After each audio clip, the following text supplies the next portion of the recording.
the prayer that brought a miracle.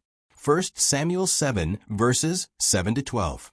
When we open 1 Samuel 7, verses 7 to 12, we're stepping into a moment where everything changes for the nation of Israel.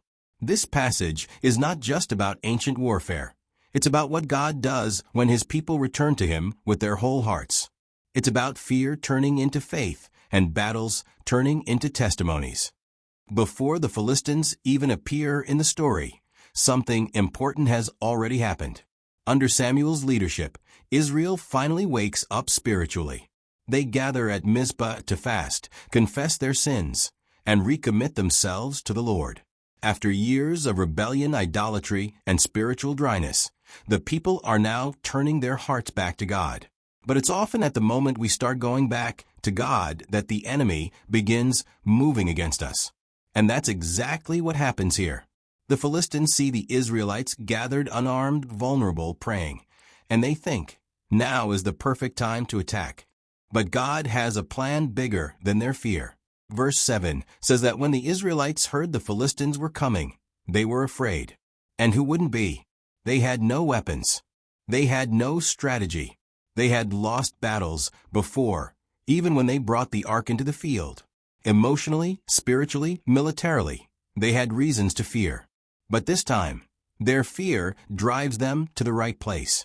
Instead of running away, instead of panicking, they turn to Samuel, God's appointed leader.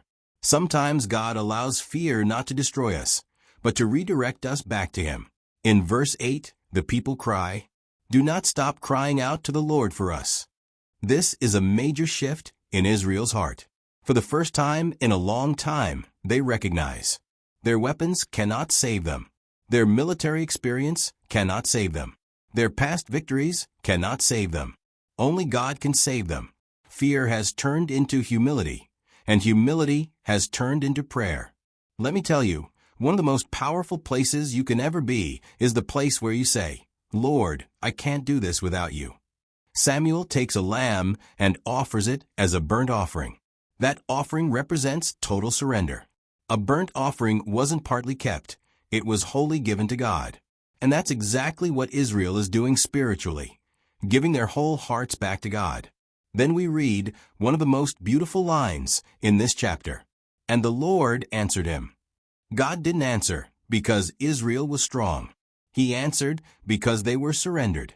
God always responds to a heart that returns to Him. While Samuel is still praying, God moves. Verse 10 says God thundered from heaven so powerfully that the Philistines panicked. Imagine the scene. The sky rumbles, lightning strikes, confusion breaks out, and the enemy runs. Israel wins a battle they couldn't even fight. Let this sink in. Some battles in your life will not be won by your strength, but by God's intervention. There are storms only God can send. There are breakthroughs only God can cause. There are enemies only God can defeat. This is divine warfare. God Himself steps into the battlefield. After God weakens the enemy, Israel moves. They pursue the Philistines all the way to Bethkar. Notice the pattern. God acts, and then they respond. Victory comes from God's power plus Israel's obedience. Faith is not passive. When God opens the door, you must walk through it. When God gives strength, you must use it. When God gives victory, you must step into it. After the victory, Samuel sets up a stone and calls it Ebenezer, meaning stone of help. And he says, "Thus far the Lord has helped us." This stone is more than a rock. It's a reminder. A reminder that God is faithful. A reminder that God hears prayer. A reminder that God fights for His people. A reminder that God will continue to help as He has in the past. Israel needed something they could see, touch, and remember. Because just like us, they were prone to forget God's goodness. Sometimes you need your own Ebenezer, a memory, a journal, a testimony, to remind you of what God has done. When you remember where God brought you from, you gain confidence for where He's taking you next.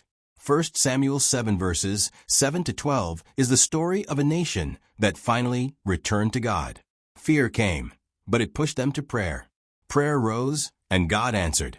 God answered, and the battle shifted. The battle shifted, and obedience followed. Obedience brought victory, and a stone was raised. And Samuel declared, "Thus far the Lord has helped us." My friend, if God has helped you this far, He is not about to stop now. The same God who thundered for Israel thunders for His people today. Trust Him. Call on Him. Surrender to Him. And when He brings the victory, raise your Ebenezer and declare, "The Lord has helped me all the way.